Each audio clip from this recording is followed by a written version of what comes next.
I think I'm going to walk around that way, Smokey. Or maybe this. Well,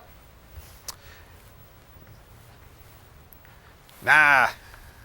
I think it's better to go this way. Huh? Let's get in here. Oh, nice chair. Hey, where am I? Oh, okay. Down here in the vaults. We don't talk about the vaults that much anymore. They're such a home for us. You see us down here all the time. It's a tough life. We who have to live down here in the vault, kind of sweating it out, watching movies, kind of patrolling the airwaves, making sure they're safe for you, making sure they're good enough or stinky enough for you. Okay, all depends on your cup of tea. Well, I have a film today that's going to have you, I think, thinking of mermaids in a new way. It's called Night Tide. Night Tide, 1961. This is a film that stars Dennis Hopper in one of his first leading roles. You know Dennis Hopper, Easy Rider, and earlier Rebel Without a Cause and things like that. One of those great method actors. He plays a sailor in this film who, well, falls in love with a mysterious woman who, well, we find out might be or might not be a mermaid. And might be or might not be a mermaid who actually kills people. Ooh, you hate when that happens.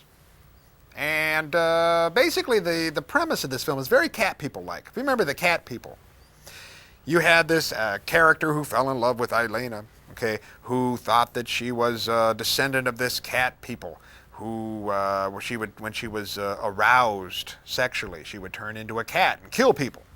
Well, that same plot device is sort of used in here. The film was directed by Curtis Harrington. Now, Curtis Harrington has an interesting pedigree. He started out as an underground filmmaker, experimental filmmaker. He made a great film called The Fragments of Seeking. I always loved that title, Fragments of Seeking. But 1961, he kind of moved over into the mainstream. This isn't really mainstream. This is sort of the beginning of his movement towards the mainstream. And he made a series of horror films. He made a film called Ruby. He made a film called The Killer Bees, Voyage to the Prehistoric Planet, a bunch of films like that, Curtis Harrington. This film kind of has the makings of a kind of an experimental new wave type of film. It's got a lot of nice black and white photography of the seaside and of boardwalks and things like that, and of old buildings and old displays and Coney Island-like feel. Very creepy looking.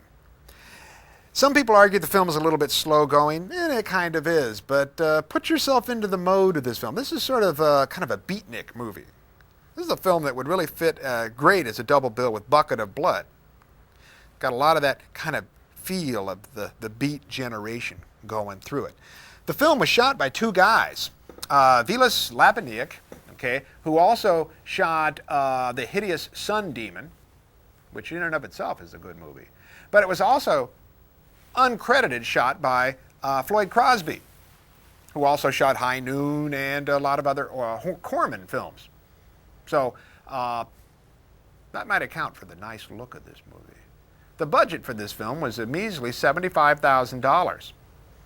Now, that might sound like a lot in the 60s, but even back then that wasn't much. And the film kind of has that kind of gritty look. I kind of think it benefits from that.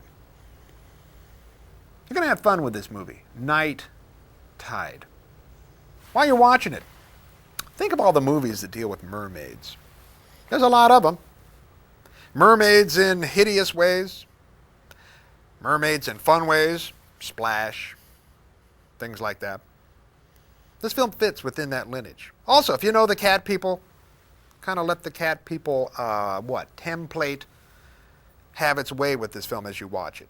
Dennis Hopper, I think, does a really nice job in this movie as well, playing the hapless sailor. Well, I think I've spoken enough on this. Night Tide, this is one of our better films, and I think you're really going to have a good time with it.